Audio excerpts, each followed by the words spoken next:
Hello everyone, welcome back. We'll be continuing with the electron transport chain. Uh, we have already seen the major components, that is the four complexes, the series of complexes through which the electrons get transported finally onto the molecular oxygen for the formation of water, right? Now the next components, it is the iron sulfur, which had been a part of complex 1, 2 and 3. So what are iron sulfur proteins? Iron sulfur proteins are iron containing electron transferring mitochondrial proteins. Simple way, they contain iron. They are proteins which contain iron. They are involved in transferring of electrons or electron transporting proteins. And they are present in the mitochondrial membrane. Okay, so that is why it is considered as a mitochondrial proteins. Okay, now they are in these molecules. We can see that iron, it is present not in the form of heme. In cytochrome, which we'll be seeing in later, we can see that iron is complexed in the form of heme. But here it is not in the form of heme. Instead, it is found in association with inorganic sulfur. You can see these are inorganic sulfur, and also with the sulfur atoms of the cysteine residue. Cysteines are amino acids, and as already mentioned, this is protein.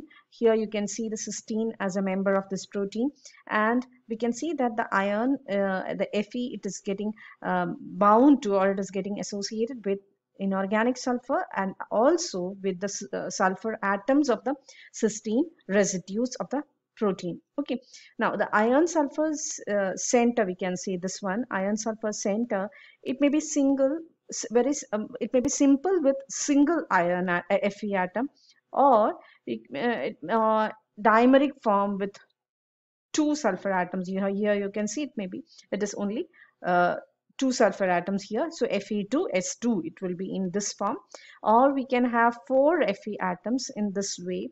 Okay, so it is a tetrameric cluster where it is Fe4S4. Okay, so in every different forms you can find the iron sulfur proteins. In simple Fe form, that is only a single Fe atom being bound to these sulfur atoms of the cysteine residues, or we can find two Fe atoms and then or four Fe atoms. Okay, now this Fe, it can exist in both what you call the oxidized as well as the reduced state.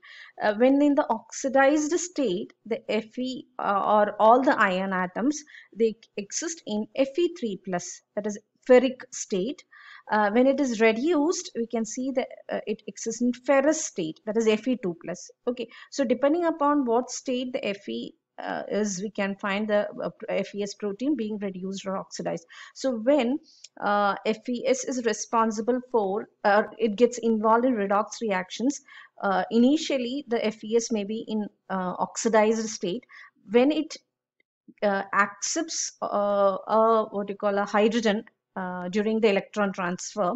Okay, during the electron transfer, when FeS, it accepts an electron or accepts a hydrogen, it becomes reduced. Okay, so which the Fe3 plus becomes Fe2 plus. Now when this reduced iron sulfur protein, it donates the electron or the hydrogen to the next electron acceptor, what happens is the protein goes back to its oxidized state. Okay, so this is what happens with the iron. Okay, so the iron sulfur protein, when it is oxidized, the Fe is in Fe3 plus state. When it is reduced, Fe is in Fe2 plus state, all the Fe atoms. Okay, the next component we have, it is the cytochromes. The cytochromes, when you see, it is they are iron containing hemoproteins, that is conjugated proteins. They are iron porphyrin hemoproteins. Okay, why this structure, it is known as a porphyrin. Okay, it is the ring, it is a porphyrin over here. So you can see the porphyrin, it is common to all kinds of the cytochromes. Okay, and the cytochromes, they serve as electron transporting enzymes. Now the cytochromes can be found as members of certain complexes, as well as it is also responsible for transporting electrons from one complex to another. Okay, now looking into the structure, we can see it is composed of the what you call iron sulfur proteins. It is composed of a porphyrin ring, right? And this porphyrin molecule, this particular complex, we can say it is formed of It is a cyclic molecule which is formed of 4 5-membered ring structure, isn't it? You can see here, this is a 5-membered structure, nitrogen containing 5-membered structure, pyrrole ring. Okay, here also nitrogen containing 5-membered ring. Okay, so here 1, 2, 3, and 4. So these 4 nitrogen containing 5-membered rings are interconnected to form a complete porphyrin structure. Okay, and this forms the basic part of the cytochrome. We can say the prosthetic group of the cytochrome is the porphyrin ring. Okay, and these the 4 nitrogen atoms of these 4 rings, it is bound to a central Fe atom. Okay, so this is actually basic heme structure. Okay, that is why cytochrome is considered to be a heme containing protein, and hence it is known as a hemoprotein. So in cytochromes, Fe is in heme what you call structure, unlike the FES. Okay, in the Fe iron sulfur proteins, what was that? It was not in heme state, but here the Fe is in heme state. Iron is in heme state. Okay, so the prosthetic group of cytochrome is this porphyrin, and this is the structure of the porphyrin, where 4 nitrogen containing 5-membered rings, they are interconnected, and the 4 nitrogen atoms, they are associated with a central Fe ion, and this Fe ion, when it is in oxidized state, it is in Fe3 plus, or it could be in Fe2 plus in the reduced state, just like as we have already seen in the case of the iron sulfur proteins. Okay, now you can see here the cytochrome, they are the cytochrome series, we can see. Okay, so cytochrome series, if you see, there are mainly 5 cytochromes in the electron transport series. You can see cytochrome B, cytochrome C1, cytochrome C, cytochrome A, and cytochrome A3.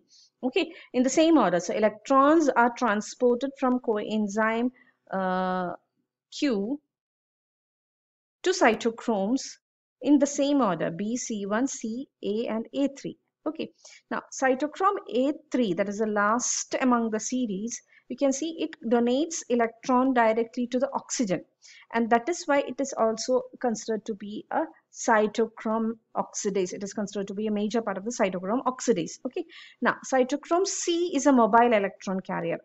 The other ones, B, C1, A, and A3, they are parts of complexes. Complexes, as we have already seen, 4 complexes are there, isn't it? So these are parts of complexes, while cytochrome C is a mobile electron carrier. That is, they transport or they transfer electron from one complex to another.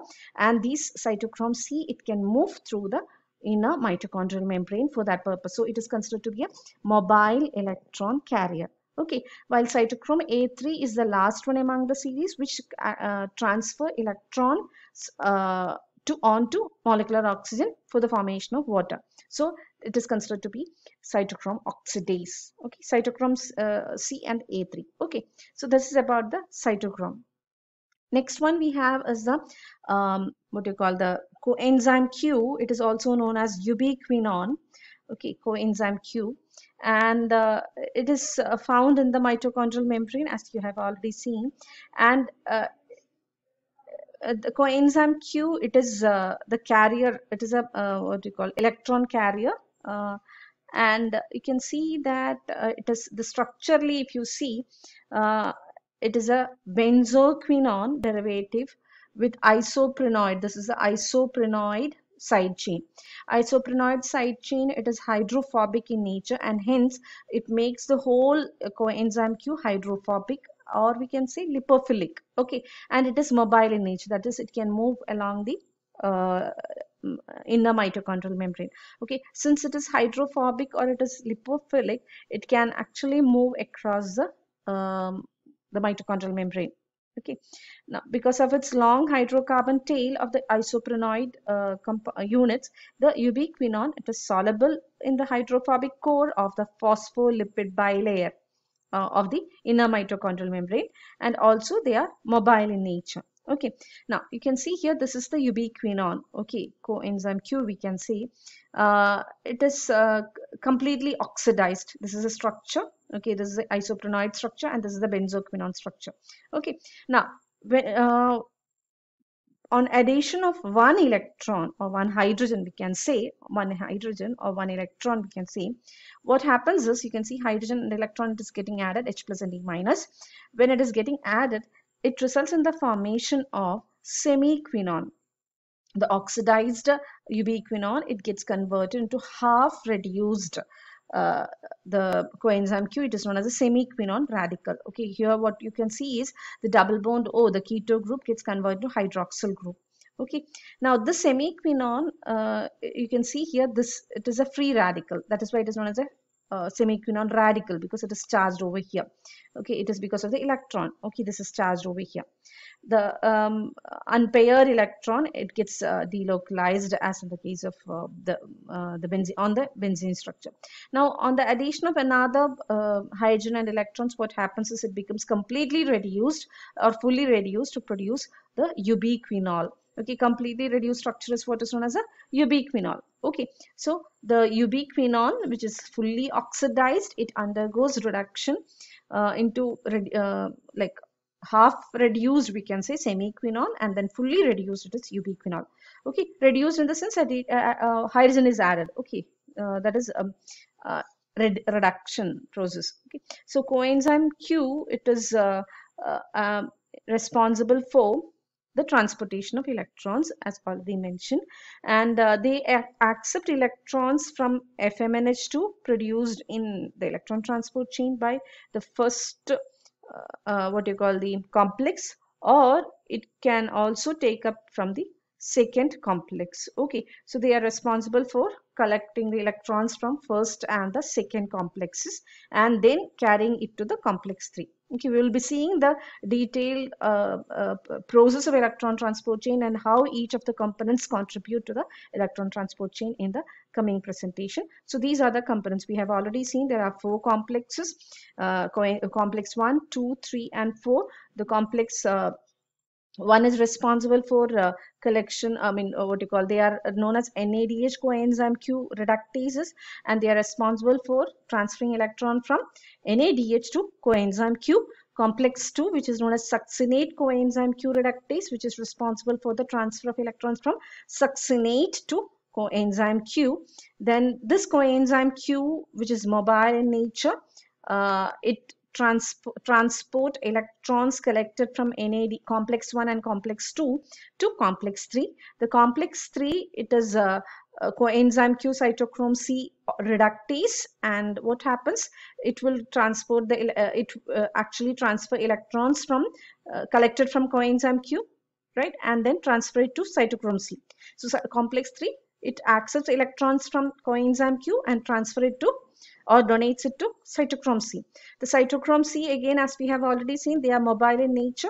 Okay, that is the only mobile cytochrome involved in electron transport chain, and it transfer the electrons from complex 3 to complex 4. So cytochrome C, it accepts the electron, reduces itself, it becomes reduced, right, and then it carries it to complex 4, it donates it to complex 4. Right, what happens then? The cytochrome C becomes oxidized back. Okay, and the complex 4 accepts the electrons. Okay, now these electrons are then passed on to cytochrome A3 finally, which is a component of the complex 4. Okay, the cytochrome A3, it will finally donate the electrons to the molecular oxygen, and water is being produced as a result. So that is a whole process. So 4 complexes we mentioned. We also saw the structure of coenzyme Q or the ubiquinone, then iron sulfur protein, which is a component of complex 1, 2 and 3.